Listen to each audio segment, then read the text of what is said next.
কবুতরের জোড়া জোড়া বাচ্চা তোলার জন্য আজকের এই ভিডিওটি শুধুমাত্র আপনাদের জন্য। আসসালামু আলাইকুম, আমি শান্ত আছি আপনাদের সাথে। তো কবুতরের জোড়া জোড়া বাচ্চা তোলার জন্য আজকের এই ভিডিওটি শুধুমাত্র আপনাদের জন্য। যদি আপনি নতুন হয়ে থাকেন আর সিনিয়র যদি হয়ে থাকেন কেউ, তাহলে এটা আপনার ভিডিওটা না ভাইয়া।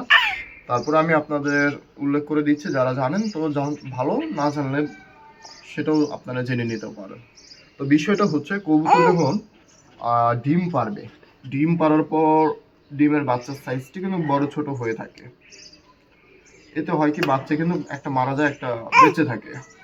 ঠিক আছে, প্রথমত ডিমে বাচ্চা একটা সাইজ বড় হলে একটা ছোট হলে ছোট বাচ্চাটা কিন্তু মারা যাবেই, হয়তো বা হেলদি কম হবে, অনেক শুকাই যাবে, এরকম কিছু হবে। তো এখন হচ্ছে যে কাজটা থাকবে, প্রথমত কবুতরটা ডিম পারছে গতকালকে, ঠিক আছে, ডিমটা আমি তুলে রেখে দিয়ে আমি এখানে একটা প্লাস্টিকের ডিম দেবো। পরবর্তীতে যখন আরেকটা ডিম পারবে, ডিম পারার সাথে সাথে ওই প্লাস্টিকের ডিমটা তুলে ফেলে আসল ডিমটার সাথে আমি এই ডিমটা এখানে রেখে কবুতরকে আমি দিয়ে দিব। কবুতরকে দিলে হবে কি, কবুতরের বাচ্চাটা একই দিনেও ফুটবে। একই দিনে পেলে একই দিনে 18 দিন পর বাচ্চাটা ফুটবে। 18 দিন পর বাচ্চাটা যখন ফুটবে, তখন দেখা যাচ্ছে বাচ্চা দুইটা একই সাইজে থাকবে, একই রকম ভাবে খাওয়াবে, বাচ্চাকে বড় করবে।